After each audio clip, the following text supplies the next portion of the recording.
सेवक गए जंगल में, देखा और तो कुछ मिला नहीं, एक बकरा दिखाई दिया, ताजा बकरा। तो महाराज उस बकरे का सिर काट करके लाए, दक्ष प्रजापति के धड़ में जैसे स्पर्श कराए, भगवान भोलेनाथ ने जैसे ही संजीवनी कृपा दृष्टि डाली, भगवान भोलेनाथ की प्रार्थना शुरू किया। प्रार्थना तो करने लगा, लेकिन बकरे का मुख लगा है तो भाषा स्पष्ट नहीं है। बकरे जैसे मैं कर रहा है। भगवान भोलेनाथ को हंसी आ गई ससुर साहब की भाषा सुनकर। इसीलिए भगवान भोलेनाथ के जो भक्त होते हैं जैसी आवाज निकालते हैं। क्यों? क्योंकि ऐसा करने से भगवान भोलेनाथ को अपने ससुर साहब की याद आ जाती है और बड़े प्रसन्न हो जाते हैं भोले बाबा। इसीलिए लोग आज भी ऐसा करते हैं।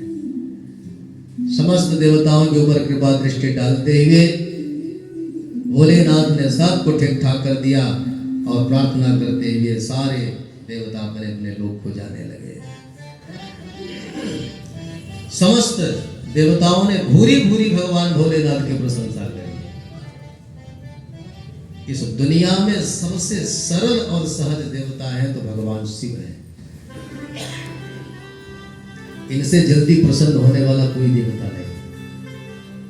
भगवान भोलेनाथ प्रसन्न हो जाए तो 1 मिनट में ही त्रैलोक्य की संपदा प्रदान कर देते हैं, और नाराज है जाए महाराज तो सारी दुनियादारी समाप्त कर देते हैं।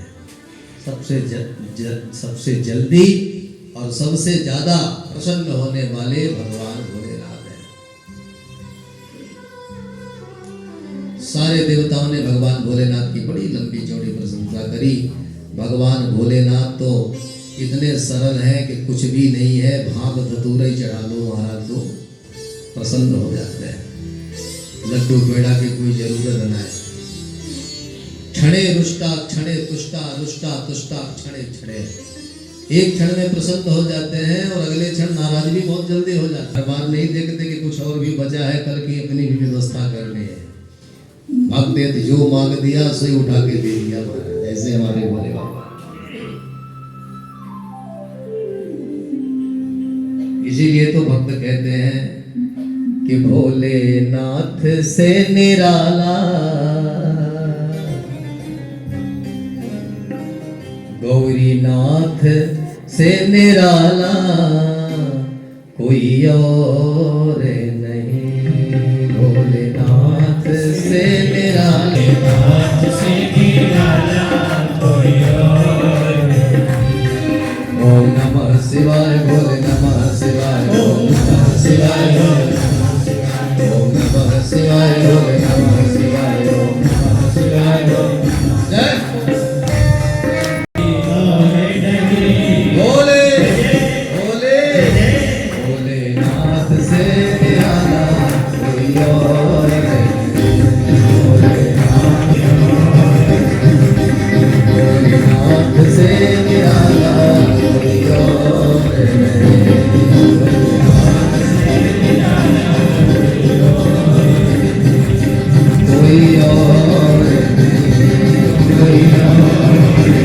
वरदान दिया है, सबको क्षमा कर दिया है, सबको स्वस्थ बना दिया।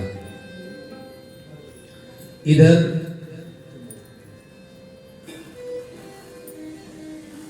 दो बेटे जो थे महाराज मनु और सुखरूपा के, उत्तानपाद और प्रियव्रत, इन दोनों का भी बड़ा लंबा चौड़ा वंश चला।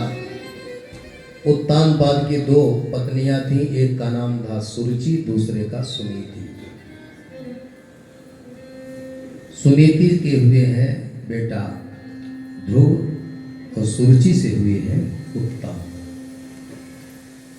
ध्रुव जी का बड़ा पावन सुंदर चरित्र है, लेकिन क्या करें समय का बड़ा अभाव है। इस प्रसंग का आप केवल इतना ही श्रवण करें, इसका तात्पर्य है कि ध्रुव जी केवल 5 वर्ष की अवस्था में ही सब संसार को छोड़कर सीधे वृंदावन आ गए।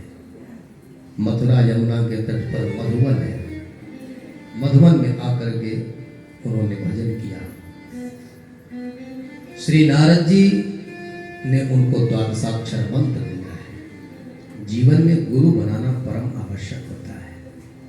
लेकिन होना चाहिए गुरु ही। ऐसा नहीं कि लोभी गुरु लालची चेला और दोनों नरक में ठेला ठेला। अंधकार रू माने प्रकाश, करने वाले प्राणी को ज्ञान रूपी प्रकाश है, उसे तो भगवान अवश्य प्राप्ति होगी। गुरु का मतलब ही है कि संसार में भटकने वाले शिष्य को भगवान के चरणों तक पहुंचा देना, ये गुरु का काम है। जो स्वयं अंधकार में फंसा हो वो कैसे दूसरे को प्रकाशित करेगा भाई। गुरु का पर्यायवाची एक शब्द है, गुरु को कहते हैं कर्णधार। नाव चलाने वाला जो मल्लाह होता है, मल्लाह का काम गुरु करते हैं। अक्षर मंत्र दिया और श्री ध्रुव जी उसी मंत्र का जाप करते रहे। मधुवन में जाकर प्रथम महीने में